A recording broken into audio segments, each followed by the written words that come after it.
We are here today with Gail Simpson, who is seeking the Ward 2 seat on the Springfield City Council in the April 2nd election. We appreciate you being here today and invite you to start off by providing an opening statement that introduces voters to who you are and why you're seeking this office. Certainly. I want to thank your register for having me this morning. My name is Gail Simpson. I am almost a 30-year resident of Springfield.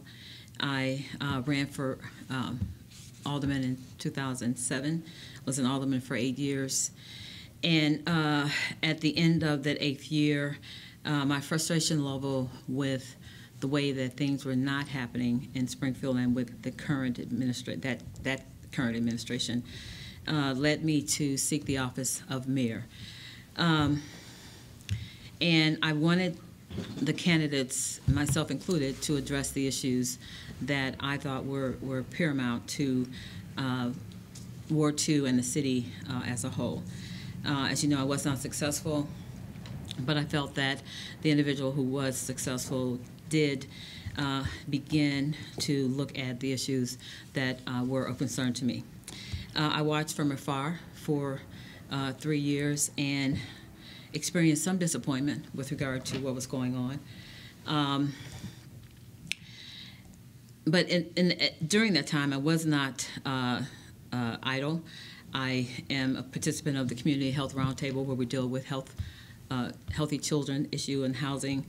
I sit on a group. We talk specifically about race and the effect that race has on the community.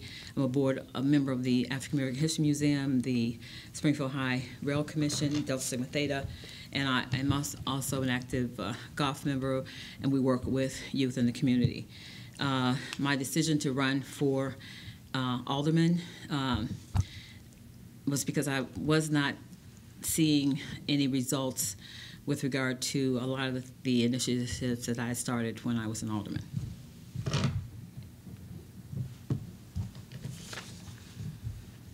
Okay. Oh, go ahead. Elaborating on that, you have served on city council before and are seeking to serve again. So you've had almost 4 years of watching your successor in Yes. your previous and current ward. How would you critique what he has done during his term? You mentioned initiatives that you don't feel there's been progress. Well, I was specifically disappointed with his decision to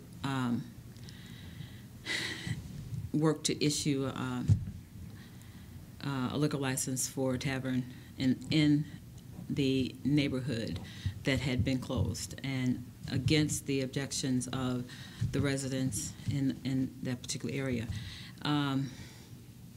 During my tenure, I fought vehemently against liquor stores, convenience stores, and taverns being the economic development engine that drove that part of the community, because I firmly believed that they didn't bring any real value to the residents who lived there, and the residents, they deserved much more than that. Taverns that are within the bowels, so to speak, of a community don't really bring any value to that community.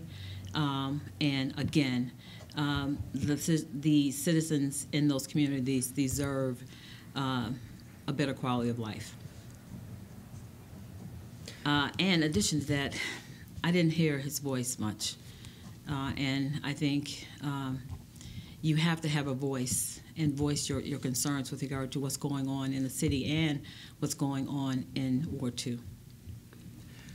Let's talk more about Ward 2. What do you see as the pressing issues that you would want to take on life if there are several. Gaining the seat? Okay. Neighborhood stability, and when I talk about neighborhood stability, I'm referring to home ownership. Home ownership is key to making sure that a neighborhood stays viable, that children grow up in healthy environments.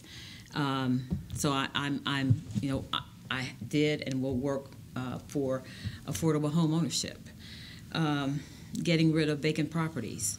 As an alderman, I worked with the city, suggested, and they actually implemented a program where they acquired properties from the tax sales. And my goal was, if we own these properties, if we tear down the homes that are the vacant homes that are on there, if we own the properties, then we have a specific say about what goes on with those properties. You don't want to continue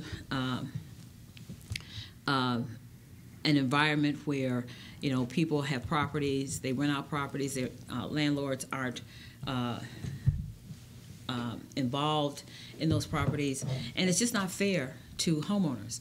I have talked to many homeowners who live close to or in neighborhoods where there are rental properties, and there's nothing wrong with renters. I was a renter for many years, but the goal is for landlords to maintain their property so that nobody knows it's a rental property, and homeowners don't want the value of their property lessened because a landlord won't take care of their properties. Again, if we know what's going on with vacant properties, we can better address those issues. And, you know, if there's a vacant property next to a homeowner, then allow that homeowner to purchase that property. That property goes back on the tax rolls, and it benefits the homeowner and the city as a whole. Balanced economic development. There's a lot of development going west, not much going east. We have to take a look at that, a serious look at that, and determine why that is, and how we can work to change it. I'm hopeful that this new Economic Development Commission will take a look at that, and with the mayor and the city council work to make those changes, because again, you know, people in East Springfield deserve a quality of life, a better quality of life, and economic development can bring about that. Again, landlord accountability. We have to work with landlords, absent landlords, to make sure that they understand that they have to keep up their properties. You know, if they don't want to live that way, then they shouldn't allow their tenants to live that way, nor should they think it's okay for a homeowner to accept that kind of arrangement. And finally, we must do a better job of improving community-police relationships. There are, you know, the issue with, you know, African American males being stopped more often than others is something that Springfield has to address. You know, when you have a police officer call somebody a snitch, you know, on social media, you know, how do you then get people to talk to you about what's going on in the community? You don't. And we've got to change that, because, you know, back in the day, that's how the police solved crimes, because people felt comfortable going to the police and telling them what was going on in their communities. But if people don't feel comfortable, then the police, their hands are tied in terms of how successful they can be in terms of ridding areas of crime. So those are areas that I will, once I'm back on the council, continue to work vehemently to address. You brought up economic development, and we did want to talk about that a little bit more, because we believe that it's a huge issue the city needs to do a better job of addressing. You brought up the new Economic Development Corporation. What would you like them to do to bring that more businesses to town? What do you hope? Well, you know, I think it starts with a conversation. Yeah. Okay, with businesses. And even if you have to go outside Springfield in terms of businesses, bringing businesses to this community. You know, there are lots of areas that are on the periphery of the city. You know, economic development could start there. As you drive down Dirksen, there are lots of areas where there could be development, but you have to think outside the box. And I'm hoping that this corporation will seek to do that, and seek to understand that just because we have normally, or the history has been that everything goes west, that can change, that we can start looking at balanced development over all parts of the city. The EDC is still pretty new, but what do you think of its efforts so far? From what I've read, and I think his name is Eric Berkland. Yes. Eric, not from Springfield, and I think that's a good thing. Because I think when you're not from Springfield, you can take a good look, and you can see perhaps what people who actually have been here can't see. And I'm encouraged by some of the things that has happened. I'm encouraged by his thought processes in terms of and his openness to look beyond and to bring something different. Have an open eye for what can happen and what should happen in Springfield. Another issue we think facing the city overall is homelessness in Springfield. What roadblocks do you see in addressing homelessness, and how would you work as a council member to solve those? You know, homelessness has always been a big issue. It was when I was on the council. And sadly, you know, people, you know, they say not in my community. I think we have to be open-minded enough to understand that there should be opportunities for homeless people to have adequate housing all over the city of Springfield. Because, you know, no matter how successful we are, most of us are one catastrophe away from being in that position. And we have to be, we have to show humanity to man. We have to. Because the only way that we're going to deal with this issue of homelessness is to perhaps put ourselves in the place of a homeless individual. And then maybe we'll work toward providing some kind of remedy for them.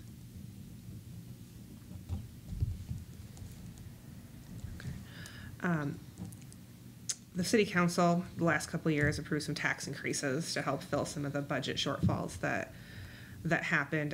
We know you weren't on council during those times. We're thinking of the sales tax, the hotel-motel, the telecom. But explain how you would have voted on those measures had you been a member of council at that time.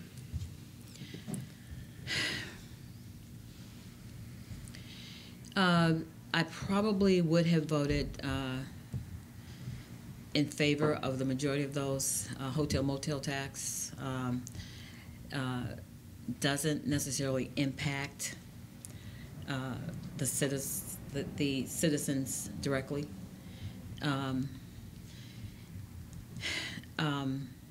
The sales tax, you know, it does have an impact, but it is, you know, it goes across the board. You know, raising taxes is never an easy proposition. But if you're, my position has always been, if it's a necessity and you have to raise taxes, that you use those taxes in the manner of which you told the public that you're going to use them, and not for something else. So, and most likely, in all honesty, I probably would have voted in favor of those tax increases. Okay. Is that because they had that specific purpose designated? You know, like one went to the cemetery, one went to the library. Okay. Yeah. But again, you know, when you tell the citizens that that's what you're going to use the money for, then that's what you use the money for. Okay. The budget situation seems to stabilize a little bit as they're looking at this next fiscal year budget. But you've had experience on the council. How do you have to work to keep the city's finances stable? You know, where you're not overtaxing the residents, but still providing the services they want. How do you go about doing that?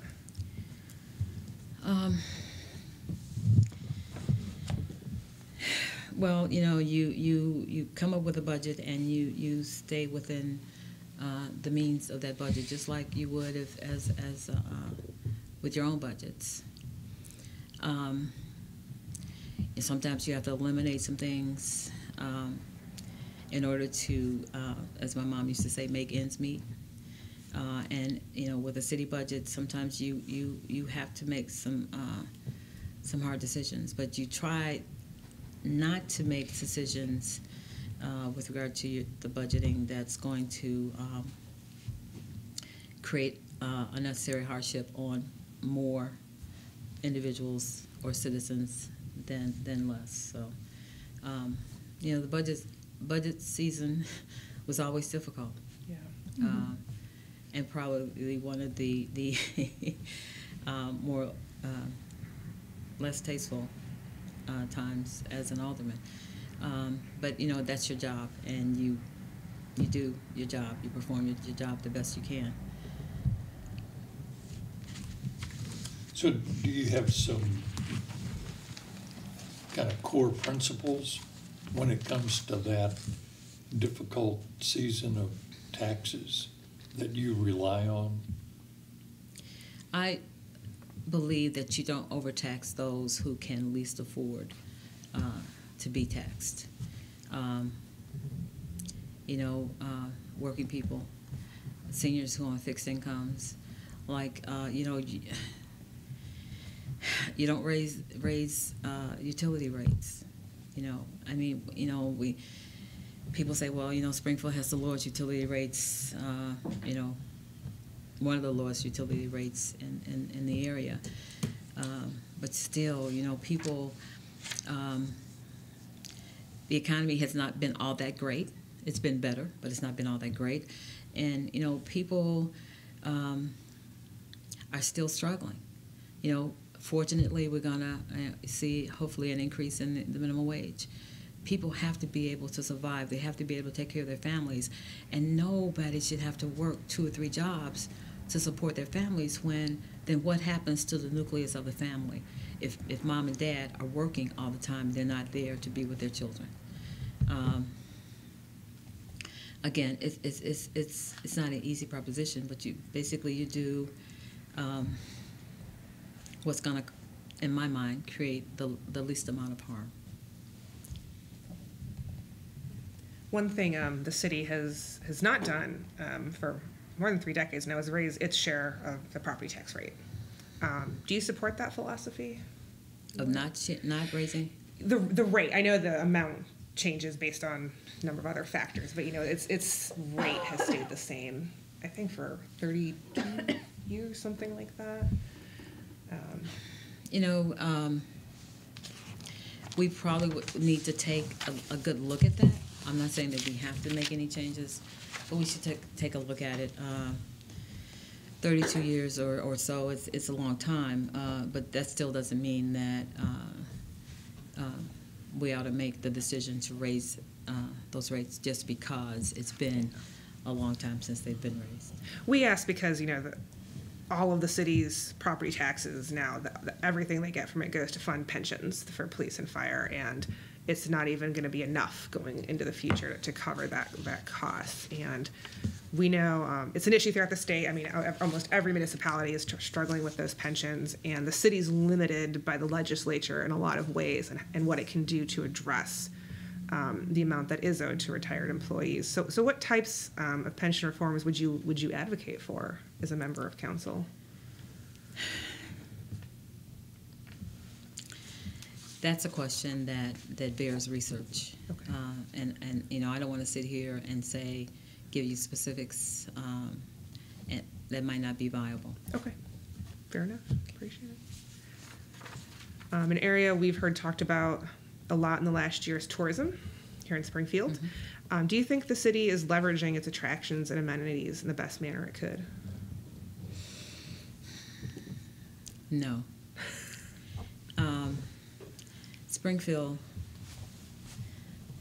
needs a wow factor, because with a wow factor, people leave here and they tell other people, this is why you need to go to Springfield. I feel that way about a lot of cities that I visited. Yeah. And I come back and I say, wow, you need to go there. You would really enjoy that. We need to put our heads together and come up with something that is going to get people so excited about the city that they leave and they say, "Ooh, yeah, Springfield is the place to go," and Springfield is the place to live. And I think it just takes thinking outside the box, and perhaps leaving the city and going someplace else and looking to see what other cities do. I don't believe it's that difficult a proposition, but you have to be open-minded enough to want to see that wow. Do you have anything in mind of what could be the wow?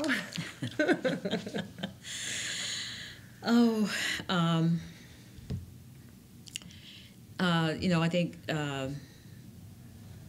Downtown Springfield, Inc. has done an amazing job of working to bring stuff downtown.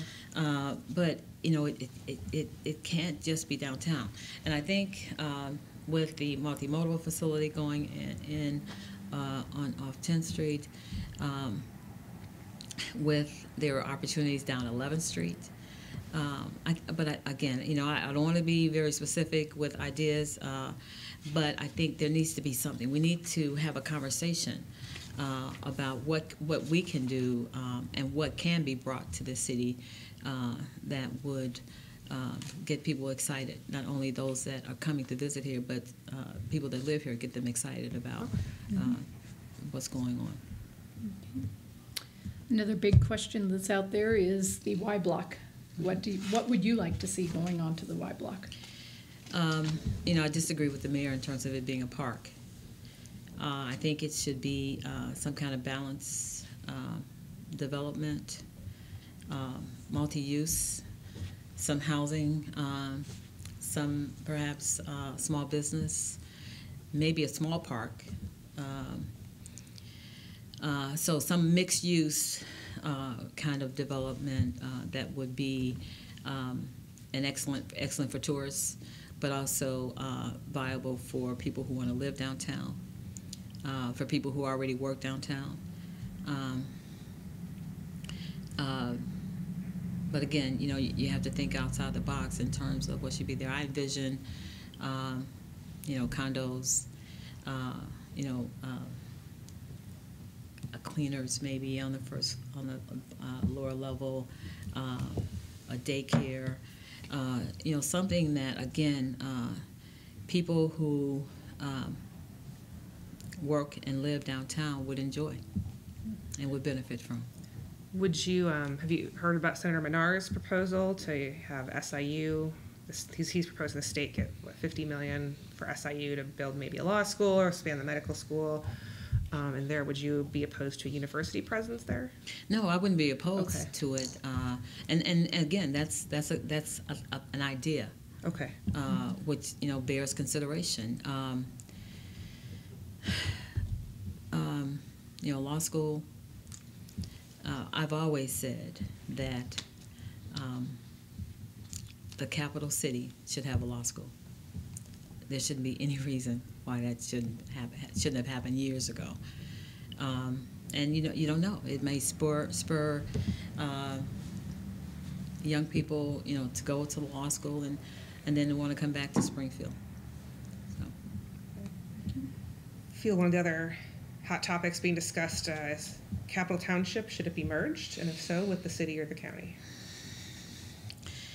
I'm all about Springfield, and I think that if there's a merger, it should be with the city of Springfield, without question. You just feel they could handle those duties better? Yes. Okay.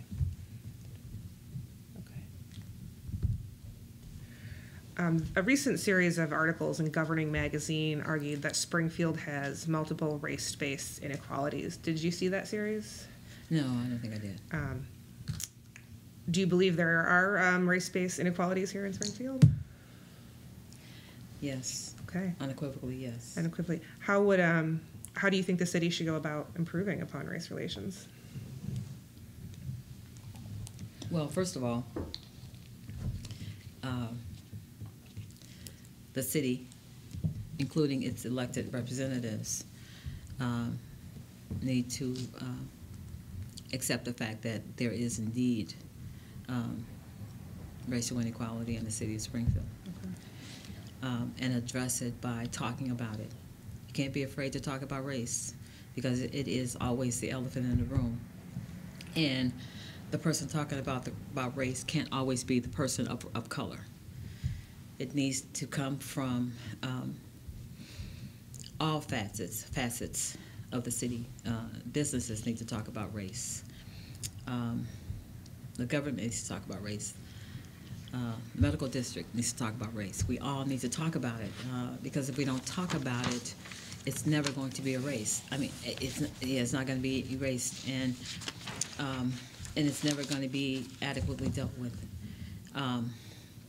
You know, when I was on the city council, I used to always bring up race, because it was always staring me in my face, and I was accused of, you know, being a racist because I talked about race. But if we don't talk about it, it's never going to be addressed. It's never going to be dealt with, and we shouldn't be afraid to do it. I mean, this country was built on racial inequality. That's just the reality of the situation. You know, the 1908 race riots. You have to talk about them. People don't even know that there was an 1808 race riot. I'm not sure how many people on the city council know the history of Springfield to that extent. We have to know our history, because if we don't know our history, we are really destined to repeat it.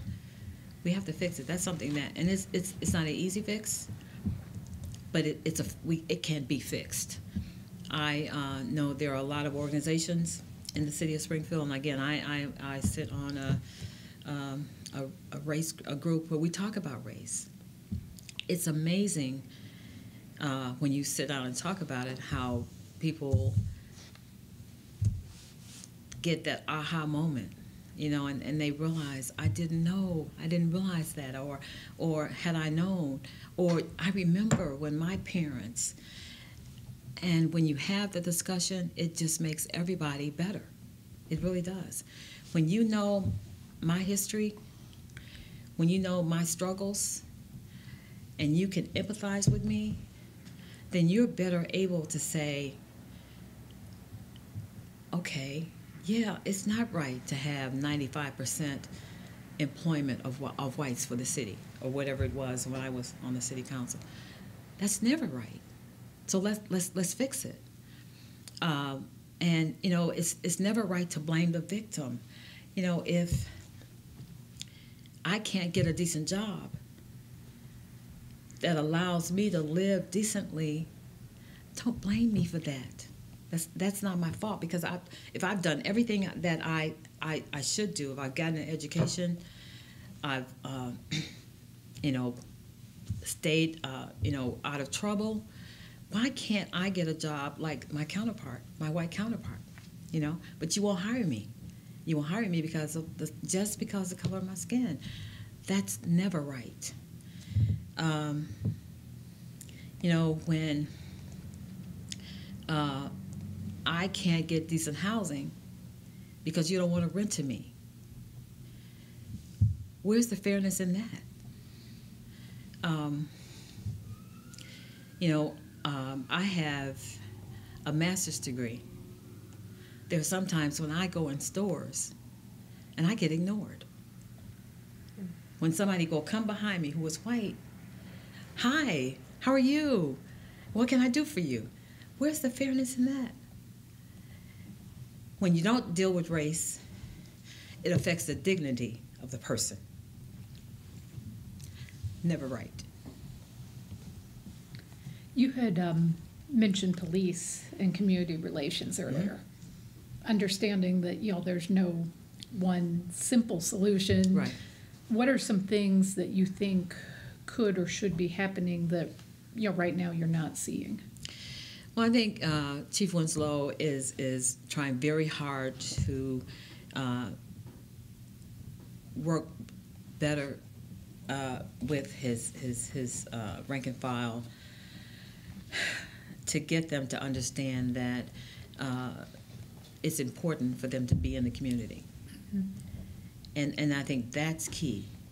Convincing rank and file that he's not catering to the African American community, but he's trying to impress upon not only the community but the police.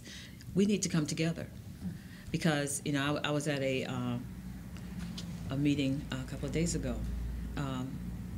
and I spoke out and I said, I remember Officer Friendly. I'm from Chicago.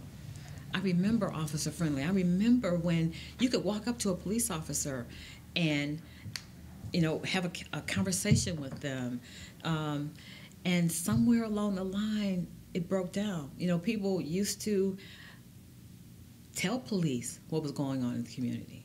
Mm-hmm. Police solved crimes because people told them what was going on. I don't know when the breakdown happened, but that's key.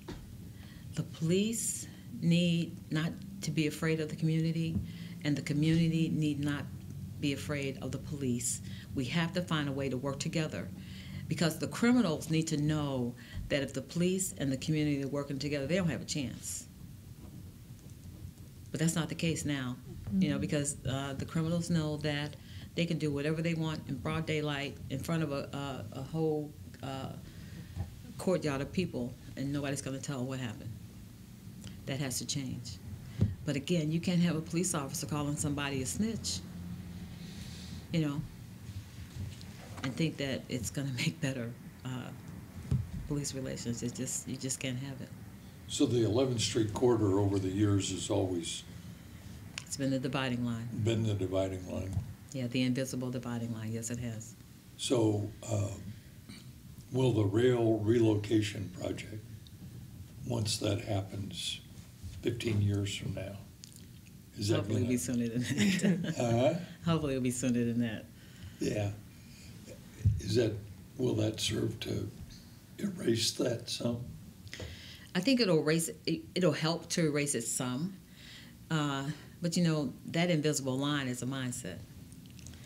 And you have to work to change people's mindset about the haves on the east side of 11th Street and I'm sorry, I wish that were the case. The have-nots on the east side of 11th Street and the haves on the And the crime west rate. side. And the crime rate. And I think it takes, again, a change in mindset to thinking that one side of town is better to live on than another.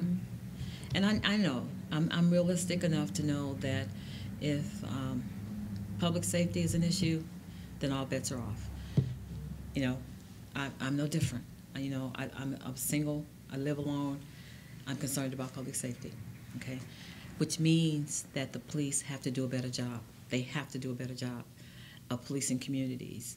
Not so much that, it seems like it's a police state, but policing to the point where I feel comfortable living alone, knowing that police officers are available when I need them, okay? And even occasionally seeing, because if I see the police, then the criminals, they see the police too. So, and I think it comes with the housing issue. I'm advocating, I've always advocated for more than just low-income housing in East Springfield. People have to be encouraged to look other than West when they're looking at housing. So I think that is something that the city needs to work on, without question. There was a situation where a mayor, not this one, told an individual who built a brick home on Cook Street, on East Cook Street, that it was a beautiful home, but why he built it there. A mayor would tell somebody that. When I heard that, I didn't hear the mayor say it, but the guy that told me was pretty reliable, and I'm like, why? Why would you do that? Why would you say that? Why would you make that statement? What you should have been doing was saying, I applaud you. You know, I wish more people would do this. It's a beautiful brick home. There should be more brick homes like that up and down Cook Street. But when you have that attitude from the top, it's never good. It's never gonna make a difference. We thank you, Gail, for meeting with us today and invite you to give a brief closing statement as to why voters should choose you to prevail on Election Day. I believe that I have the knowledge and experience necessary to bring about some change in Ward 2. I believe that I have demonstrated over the years that I have a voice, and I'm not afraid to use that voice to correct imbalances and differences in not only in Ward 2, but in the city as a whole. I will continue to fight for those individuals who cannot fight for themselves. I'm passionate about being an alderman, and I just hope that people see that passion and will vote for me.